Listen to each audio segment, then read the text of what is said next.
السلام علیکم ورحمۃ اللہ. بسم اللہ الرحمن الرحیم. انا للہ و انا الیہ راجعون. اے قوم شیعہ، میں آج آپ سے مخاطب ہوں اور میرے آپ سے مخاطب ہونے کی ایک وجہ ہے.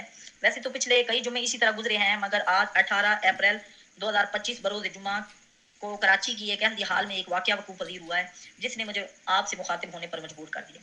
اس واقعے کی ابتدا تو بہت پرانی ہے، مگر لمبی بحث میں نہیں پڑھنا چاہتی، اس لیے 61 ہجری 10 محرم بروز جمعہ سے شروع کرتی ہوں کہ دو لشکر تھے، ایک کو اپنی کثرت پر ناز تھا اور دوسرے کو خدا کے فضل پر ناز تھا. بہرحال قصہ مختصر، کثیر تعداد لشکر آپس میں یہ باتیں کر رہا تھا کہ جلدی نواز رسول کو مار ڈالو کہ کہیں جمعے کی نماز کو دیر نہ ہو جائے. اس کے بعد ایک اور چھوٹا سا واقعہ ہے کہ امام زین العابدین جب شام کے بازار میں، چونکہ نماز کی بات ہو رہی ہے تو اس لیے میں یہ بات بھی کرنا چاہ رہی ہوں کہ امام زین العابدین شام کے بازار میں جب نماز شروع کرتے تو یزیدی لشکر کے سپاہی ان کی زنجیر کھینچتے اور حضرت کا رخ قبلے سے پھیر دیتے. تو حضرت زین العابدین روتے اور کہتے، میرے اللہ میری نماز کو قبول کرنا، میں مجبور ہوں کہ تیرے گھر کی طرف رخ نہیں کر سکتا. پھر امام موسیٰ کاظم کو جب مسجد نبوی سے مسلمانوں نے گرفتار کیا تو حضرت کو قرآن مجید کو بند تک نہیں کرنے دیا، اور امام موسیٰ کاظم نے بھی یہ الفاظ کہے کہ اللہ کی کتاب گواہ رہنا کہ انہوں نے مجھے قرآن بند کرنے کی مہلت تک نہیں دی.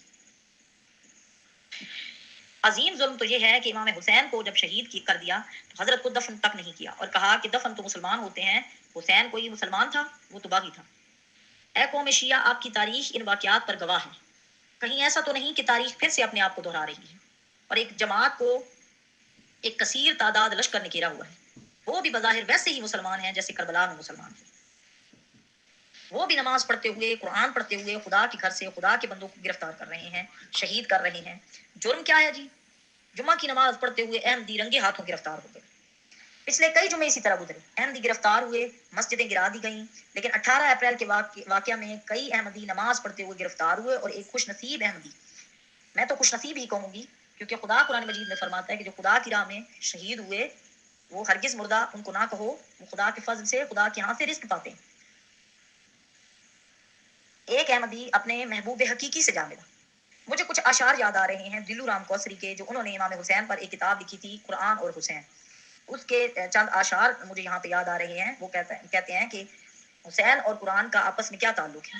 کہتے ہیں جیسی کہ ابتدا تھی رہی ویسی انتہا، یہ دوست وہ ہیں دوست نہ غم میں ہوئے جدا. قرآن حسین پڑھتے تھے کٹتا تھا جب گلا، تھی ذالک الکتاب کی حلقوم سے صدا. خونے چقیدہ نے بھی رفاقت کی بات کی، ہر قطرہ میں صدا تھی یقین الصلاۃ کی.